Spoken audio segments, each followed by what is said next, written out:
Guess where I'm at? Isn't it a gorgeous day outside? That's right, it's very beautiful out here in the country. And, well, it's only 27 degrees. So even though it looks beautiful, the leaves aren't on the trees yet. It's still winter and it's still freezing out here. Find out why I'm here coming up next.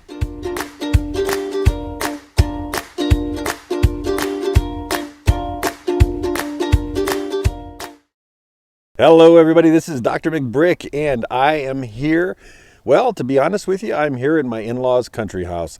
This is where I'm holed up for the next 6 weeks here because, we're selling our house and we're building a house down in Florida, and I can't wait. Given the fact that it's 27 degrees out here, I'm a little cold right now, but it is beautiful, absolutely gorgeous day out here. But we are putting our house up for sale, and all kinds of people coming into the house, and I can't be there because of my condition. So my in-laws are actually down in Florida at their winter home, and I am up here in the country at their country house, we'd like to call it. And so Piper and I are staying here along with the dog, and we're quarantining for the next month because I still got a month to go before I get that second shot and it becomes effective. And then I can start going out and wearing my mask and doing normal things and stuff like that.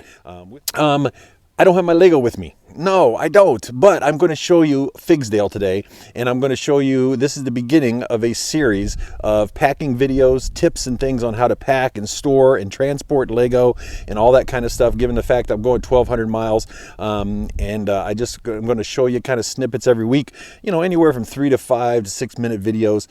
This week and next week, however, I thought what I would do is before I packed up, I had taken some video and some details of all of the city of Figsdale and SixFigs theme park, and I did some kind of close-up shots and some details and things like that. And so I wanted to be able to make sure that we took a look at kind of at the way things used to look. And then once I get down to Florida and I unpack everything, we're going to build a new Figsdale and a new SixFigs. However, it's going to look very similar, and it's going to have all the same stuff and even more things. But anyway, I thought, let's take a look, and I'll kind of voice narrate this just on the fly, and let's take a look at the past 3 years of work that I put into Figsdale and SixFigs. And I'll tell you what, this is after the fact, after I packed everything up and all that sort of thing. So it's all in boxes, it's all stored and ready to go, and it's going to sit there for 4 months. It was a very traumatic experience, to be quite honest with you, because I literally disassembled the city and the amusement park brick by brick. So with that said, let's take a look at what Figsdale used to look like.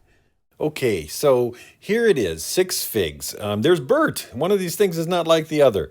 But for all of you who have been following me over the years, you know that one of the things I like to do is put together sets of various types into a theme park. And one of the, oh my goodness, the T-Rex is knocked over. I better grab that thing. Let's see here.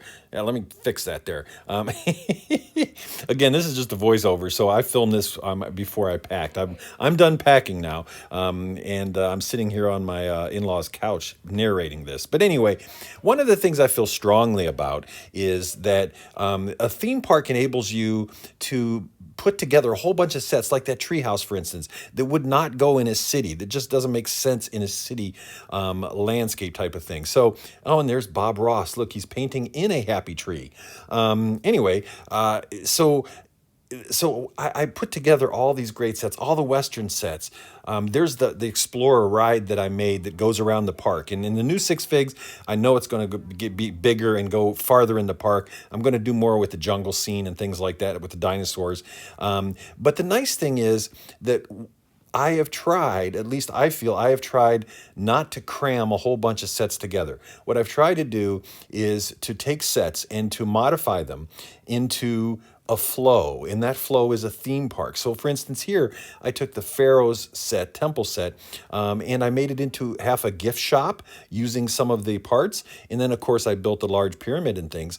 But you see how it flows. So if you're a minifig going through this park, you're not just going from set to set, you're weaving in and out of an experience. And so I would encourage you, if you're building a Lego theme park, or even if you're building a real park, to make it an experience for the minifigs. Put yourself in the minifigs' shoes, or bricks, that for that matter. And obviously I have a lot of sets. Like this is a set, but I've added original walls. I've done a few things and added a few things, modified it a bit so that it becomes part of the theme park as opposed to the focus is just on the set.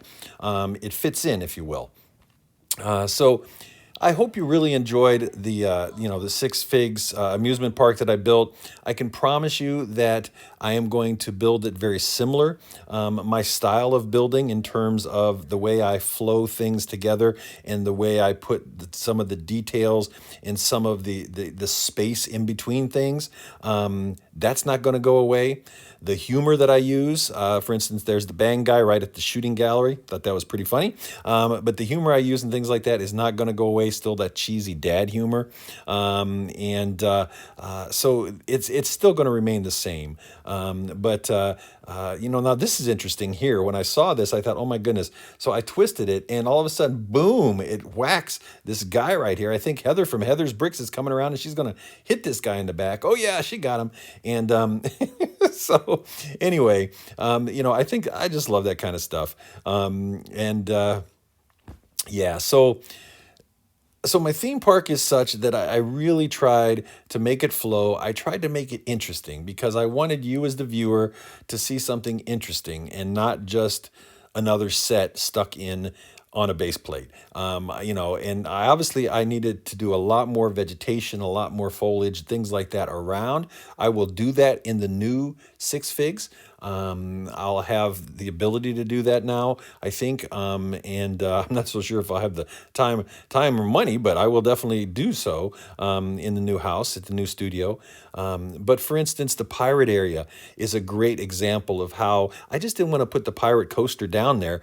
I wanted to make it into something big. And so I added all of this extra area here with some things that would go in the pirate theme. There's an old pirate set right there, the little stranded island out in the middle there. Adrian did a good job of incorporating the roller coaster into the Barracuda Bay, so it becomes all one ride. And I made a platform where people can go to. They can stand there, wait their turn, take the boat over to the restaurant for Barracuda Bay, and it becomes one large theme as opposed to just a set.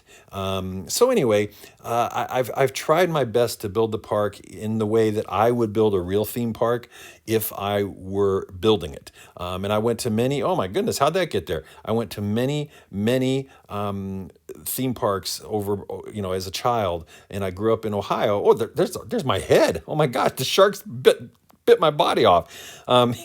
I just noticed that. Anyway, I've gone to a lot of theme parks over the years, and I grew up in Ohio where there are a lot of theme parks. And so, plus Disney World and Disneyland, all those places. And so I got to know and feel comfortable with how, there's the Aquaman, how things go and flow in a theme park. Have no fear, the Figmingo Hotel and Casino will still be built and will still be there, I promise, in the new area. But anyway, so this video has basically just been about Six Figs and the strip there coming up to it. There's my little surf shop that was one of my most popular builds, actually. I didn't think it would be. It's just a little tiny build, but everyone seemed to love it. But anyway, and I've said anyway too many times in this video, so if you're out there, you can do whatever you want every time I say the word anyway. So with that said, I'll let you go. Next week, stay tuned because I will be doing part 2 of this, which will then go into detail about Figsdale and all of the builds and things and the details that I put into Figsdale. After that, I'll start with the packing and I'll start with all of the tips. This is Dr. McBrick signing out.